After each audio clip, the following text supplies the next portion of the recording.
दोस्तों, मैं अपने सरदा स्टडी चैनल में आप सभी का बहुत बहुत स्वागत करती हूं। अगर आप हमारे चैनल पर नए हैं तो चैनल को लाइक, सब्सक्राइब और शेयर करें।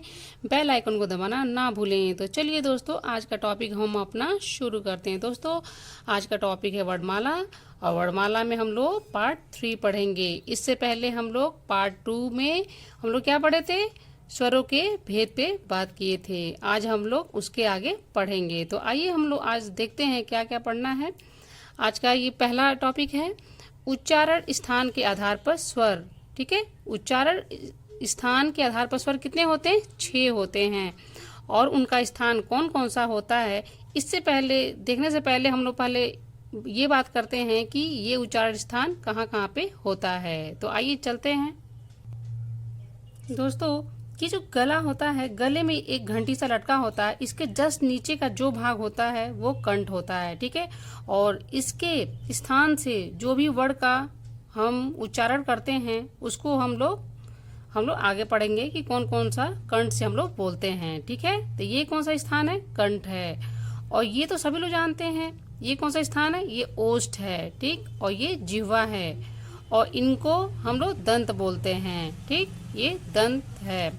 और दंत के जस्ट ऊपर जो खुरदुरा वाला भाग होता है उसे हम लोग मूर्धा बोलते हैं। और मूर्धा के जस्ट पीछे जो मुलायम वाला भाग होता है उसको हम लोग तालु बोलते हैं। ठीक है, ये कौन सा भाग है? तालु है।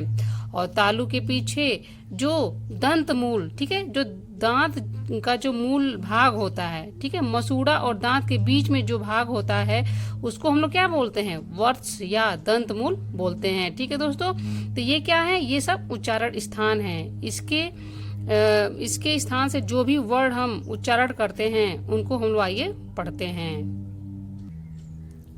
ओ आ का उच्चारण स्थान होता है कंठ। ई का उच्चारण स्थान तालु। उ का उच्चारण स्थान ओष्ठ। री का उच्चारण स्थान मूर्धा। ए या ए का उच्चारण स्थान कंठ तालु। कंठ तालु कैसे होता है? क्योंकि ए और ए ये कैसे बना है? ए, अ और ई जब मिलते हैं, ठीक है, अ और ई के मिलन से ए बनता है। तो अ का उच्चारण स्थान कंठ, ई का उच्चारण स्थान तालु। इस तरह से ए या ए का उच्चारण स्थान कंठ तालु होता है। ठीक है, अगला है ओ और औ। ओ और औ का उच्चारण स्थान कंठोष्ठ होता है, क्योंकि ओ अ और उ के मिलने से बनता है। ठीक है, तो अ का कंठ और उ का ओष्ठ। इस तरह से ओ और औ का उच्चारण स्थान कंठोष्ठ होता है। अगला है जाति के आधार पर स्वर। ठीक है, जाति के आधार पर स्वर कितने होते हैं? 2 होते हैं, सजाति और विजाति। तो सजाति क्या होता है? सजाति वो होता है जिसमें मतलब समान जाति के, ठीक है, समान जाति के वर्ड इसमें होते हैं एक जैसे। तो इसका परिभाषा होगा वे स्वर जो 2 समान स्वर वर्डों के मेल से जो स्वर बनता है। ठीक है, ये अब ये देखिए कि आ कैसे बनेगा। आ जब 2 समान स्वर, ठीक है, 2 समान स्वर बने ना, ये अ और अ जब बनेगा तो दीर्घ आ हो जाएगा। ठीक है, तो 2 समान वर्डों के मिल से जो वर्ड बनता है उसे हम सजाति कहते हैं। ठीक है, तो आ हो गया। और ये बड़ी ई, तो बड़ी ई भी कैसे होगी? ये जब छोटा ई और छोटा ई जब मिलेंगे तो दीर्घ ई हो जाएगा। और ये ऊ कैसे बनेगा? ये भी तो जब छोटा ऊ और छोटा ऊ जब मिलेंगे तो दीर्घ ऊ बन जाएगा। ठीक है, तो इस तरह से सजाति क्या होता है? जब 2 समान स्वर, ठीक है, जब मिलेंगे तो एक दूसरे स्वर का निर्माण करेंगे, तो इसे हम सजाति वर्ड कहते हैं। और सजाति वर्ड की संख्या कितनी होती है? 3 होती है, आ, ई, उ। ठीक है, तो आइए हम विजाति देखते हैं क्या होता है। विजाति मीन्स होता है कि अलग अलग जाति के, ठीक है, ये समान जाति के नहीं होते हैं।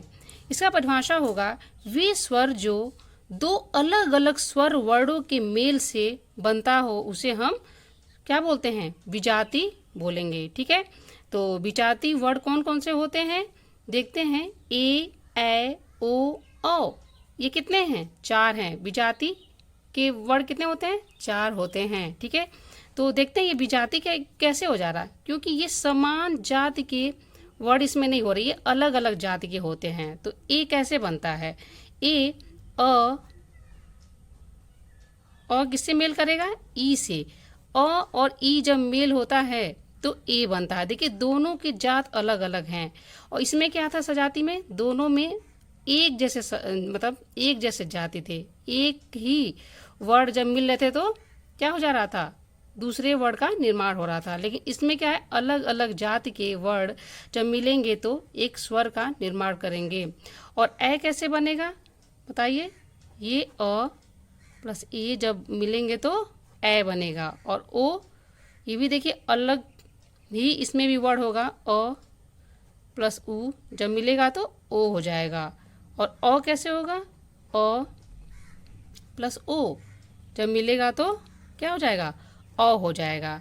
तो इस तरह से हम लोग समझ गए कि इसमें अलग अलग जाति के वर्ड होंगे और उससे वो एक दूसरे वर्ड का निर्माण करेगा। तो इसे हम विजाति वर्ड कहेंगे। और विजाति वर्डों की संख्या कितनी है, 4 है।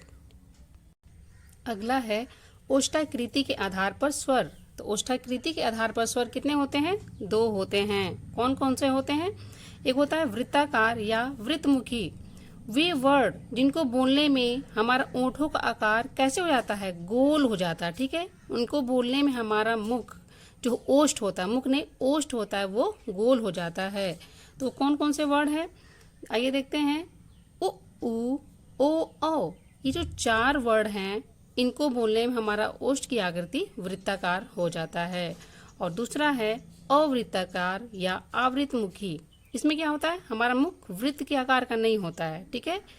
तो ये कौन कौन से हैं, अ आ इ ई ए ए री, ये कितने हैं, 7 हैं, ठीक है। 7 ये वर्ड हैं जो अवृत्ताकार हैं।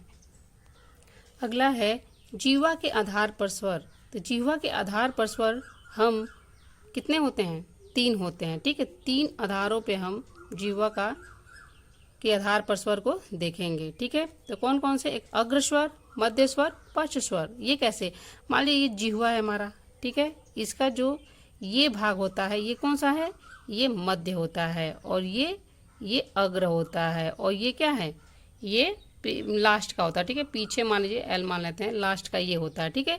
तो मिडिल में जो जिस स्वर का प्रयोग हम बीच से करते हैं, मध्य से, वो कौन सा है, अ है, ठीक है, अ।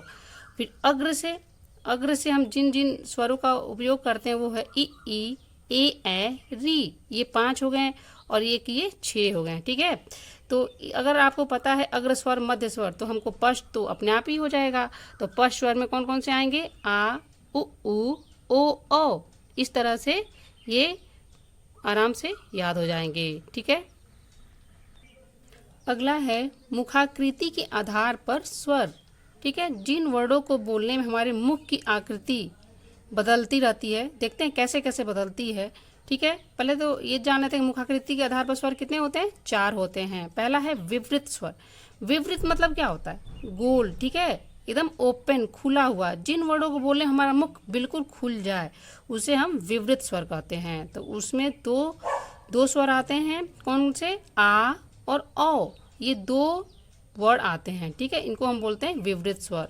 और अर्धविवृत स्वर मतलब कि आधा खुला हुआ भाग, ठीक है, आधा खुला हुआ मुख। कौन कौन से इनको बोलने में होंगे, ए और औ। इन 2 वर्डों को बोलने में हमारा मुख अर्धविवृत स्वर हो जाता है।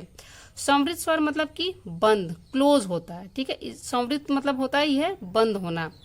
तो जब हम इ ई उ ऊ और री इन 5 वर्डों को बोलते हैं तो हमारा मुख की आकृति कैसी हो जाती है, बंद हो जाती है, ठीक है।